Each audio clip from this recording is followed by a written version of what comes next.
Imagine sitting in a tiny cockpit, the rising sun painted on your wings. You've written your farewell letter, you've bowed to your commander, and you're supposed to die today. But the ocean stretches endlessly, the target never appears, and your fuel runs low. Against every word drilled into you, you turn back. You land alive, and that's when your nightmare truly begins. By 1944, Japan was crumbling. Cities in ruins, resources gone, fleets destroyed, and yet the military still demanded not surrender, but sacrifice. Propaganda flooded every home. To die for the emperor is the highest honor. It wasn't just a slogan. It was a belief system deeply rooted in the Bushido Code. Death wasn't failure, it was purity. Survival meant disgrace. So in the first Kamikaze, the Tokubetsu Kogekitai, or Special Attack Units, were sent to crash into Allied ships. The plan wasn't simply strategic. It was spiritual. But not every man wanted to die for the emperor. Roughly 5,000 kamikaze pilots were trained between 1944 and 1945. Around 3,000 died in suicide attacks. That leaves nearly 2,000 who survived, either because they couldn't find a target, their plane malfunctioned, or, in rare cases, they simply couldn't go through with it. To return alive was the ultimate disgrace. Commanders viewed survivors as cowards, not soldiers. Many were interrogated, beaten, or sent on new suicide missions until they didn't come back. One pilot returned 9 times after failed missions. On his last landing, he was dragged from his cockpit and shot. Others vanished at sea, lost not in glory, but in confusion and fuel starvation. By late 1944, Japan's military situation was hopeless. The U.S. Navy dominated the Pacific, fleets so large that even Japan's most optimistic generals knew victory was impossible. It was then that Admiral Takejiro Onishi proposed something unthinkable: use men as weapons. If Japan couldn't match the Americans in machines or experience, it would fight with human devotion. Onishi's plan was sold as divine. The pilots were named Kamikaze, meaning divine wind, a reference to the 13th century typhoons that destroyed Kublai Khan's Mongol fleets. The idea was poetic. The gods themselves would once again protect Japan. In reality, it was desperation disguised as destiny.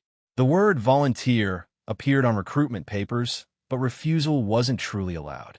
In schools and universities, young men were told their deaths would protect their families. Officers gave patriotic speeches, reminding them that a man who lived while others died was a shame to his ancestors.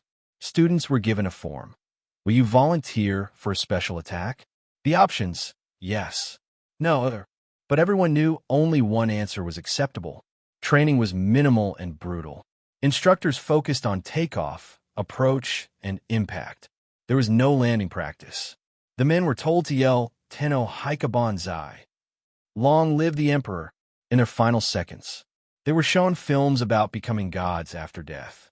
Farewell letters were written, poems composed, family photos kissed goodbye.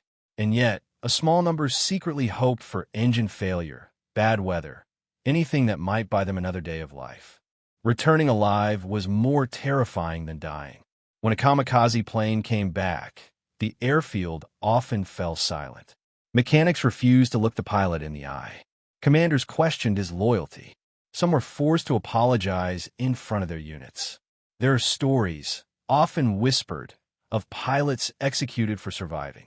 Records were destroyed after the war, but survivors spoke later of examples made publicly to discourage hesitation. For those spared execution, the punishment was psychological. They were reassigned to new suicide flights, told to redeem themselves through death. Many begged for another chance to die properly. One pilot, Ensign Haruo Araki, returned after his engine malfunctioned. The next day, he flew again and never came back. By April 1945, Japan threw everything into the Battle of Okinawa, the last major confrontation of the war. It was a massacre. The Allies had 18 battleships, 39 aircraft carriers, 177 destroyers, 27 cruisers, and hundreds of support ships.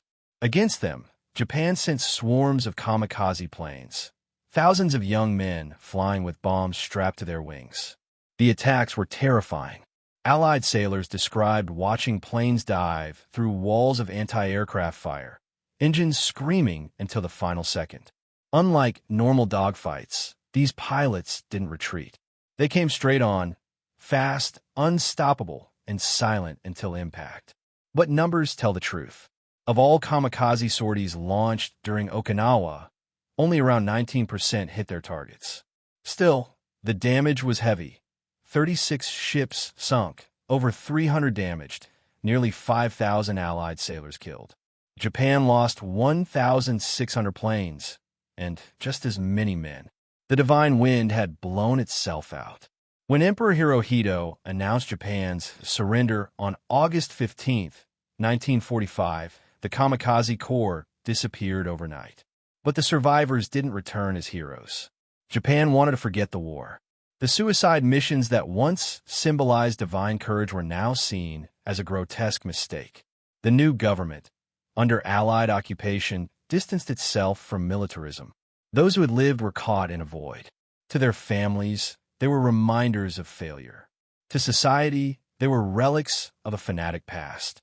One survivor, Kenichiro Inuki, recalled being spat on when he returned home. "They said I brought shame," he said decades later, "but I just ran out of fuel." He hid his past for years, pretending to have been a mechanic instead of a kamikaze pilot. Post-war Japan was rebuilding, and no one wanted to talk about the dead or the living who should have been dead. Kamikaze survivors lived quietly, avoiding attention. Some became farmers, others factory workers. Many drank heavily, plagued by survivors' guilt. A few took their own lives long after the war ended. There were no honors, no benefits. Families of the dead were praised for their sacrifice, but those who survived were often treated as outcasts. By the 1950s, most kept their past secret. They burned uniforms, destroyed photos, and buried their letters. A handful gathered in secret memorials, remembering the friends they'd lost and the guilt they still carried.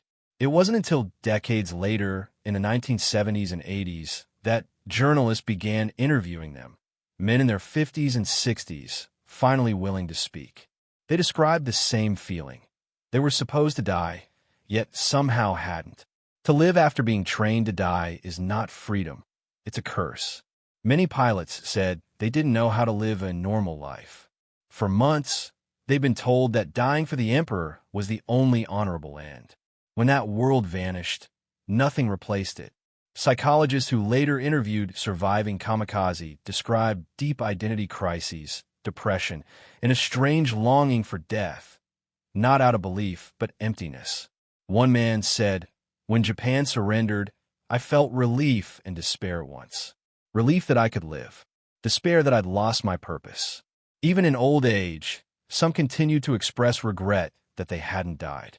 Indoctrination had buried itself too deep. Between October 1944 and August 1945, about 3,800 kamikaze attacks were launched. Only a fraction ever hit their targets. The rest, thousands of planes, vanished into the sea or returned home in silence. The attacks killed roughly 7,000 Allied personnel, damaged or destroyed hundreds of ships, and terrified sailors across the Pacific. But strategically, they changed nothing. Japan still surrendered.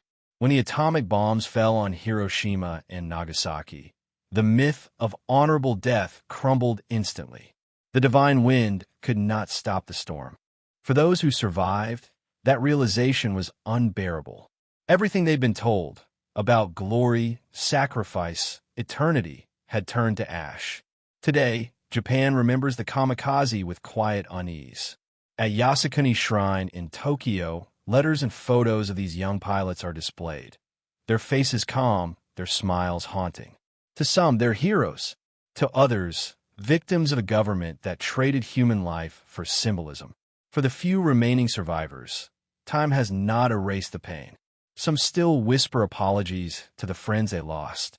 Others finally speak openly, insisting they were not fanatics, just young men trapped in a lie. One said in an interview, "They called us heroes when we agreed to die. Cowards when we lived. There was no way to win. The story of the kamikaze isn't about suicide. It's about manipulation. How belief can be twisted until death feels like duty. These men weren't monsters. They were products of fear, loyalty, and desperation. They believed their deaths would save their families, their nation. And when that belief was shattered, they were left with nothing but silence. The divine wind has long since faded, but the questions it raised still linger. What happens to a man who survives his own death? And what kind of country makes dying seem easier than living?